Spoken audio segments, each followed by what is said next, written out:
Congratulation Iran এবং congratulation Vladimir Putin কাকু। আসলে মানে এক একটা স্টেপ আসে যে কলিজাটা শান্ত হয়ে যায়। মধ্যপ্রাচ্যের বাঘ ইরানের উপরে সিংহ, নেকড়ে, বনের যত বাকি প্রাণীরা আছে সকলে মিলে একটা বড় ধরনের অভিযান চালানোর চেষ্টা করছে, কারণ বাঘকে আর সামনের দিকে আগাইতে দেওয়া যাবে না। কিন্তু একটা জিনিস ভুলে গেছে যে জঙ্গলে একসময় আরো একটা শের ছিল, রাজত্ব করত, এখনো কিন্তু রাজত্ব করছে, তবে এতটা হয়তো পারতেছে না জোটের সামনে, বাট একা 100। কার কথা বলছি? One and only Bluetooth Putin কাকু। দর্শক, গতকালকে আপনার পুতিন এবং ইরানের মধ্যে একটা চুক্তি হয়েছে। ইরান এবং রাশিয়ার মধ্যে ব্যাপক কৌশলগত অংশীদারিত্বের একটা চুক্তির অনুমোদন আপনার এটা আইনে প্রকাশ করা হয়েছে। সম্প্রতি মার্কিন যুক্তরাষ্ট্র এবং ইসরায়েলের যে ক্রমবর্ধমান যে কোনো সময় যে কোনো ঘটনা ঘটানোর যে পরিকল্পনা, এটার মাঝখানেই ইরানের আবার আপনার কি বলে যে রাশিয়ার সাথে একটা সফর চলছে ইরানের প্রেসিডেন্টের। তো ইরানের প্রেসিডেন্ট মাসুদ পেজেশকিয়ান এবং পুতিনের মধ্যে বৈঠকের পর একটা 20 বছর ব্যাপী, কত বছর? 20 বছর। ওই পর্যন্ত পুতিন বাইচা থাকে কিনা সেটা আল্লাহ ভালো জানে, বাট লম্বা একটা কাজ সাইরার দিছে, ইরানরেও একটা শক্ত সাপোর্ট দিয়ে দিয়েছে। বার্তা সংস্থা তাস বলছে পুতিন চুক্তিটি অনুমোদনকারী আইনে সই করেছেন।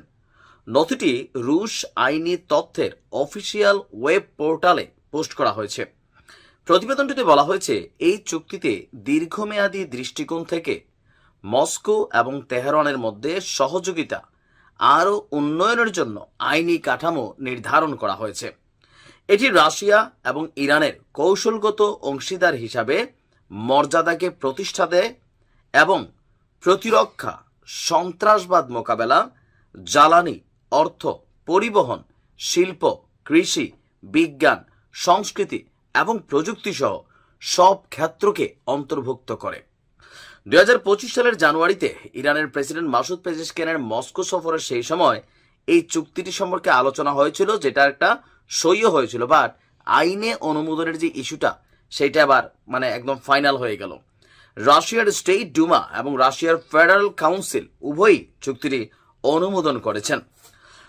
চুক্তি সইয়ের পর পুতিন এটিকে একটি যুগান্তকারী দলিল হিসাবে ইরান এবং রাশিয়ার দুই দেশের নিরাপত্তা সহ বিভিন্ন খাতিরে এটা ঐতিহাসিক দলিল বলে আখ্যায়িত করেছেন।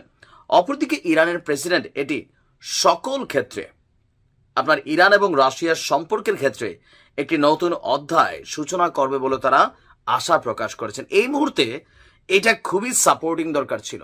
কেন দরকার ছিল? দেখেন, আমেরিকা কিন্তু রাশিয়ার গণে, বিশেষ করে ট্রাম্প পুতিনের যথেষ্ট মানে।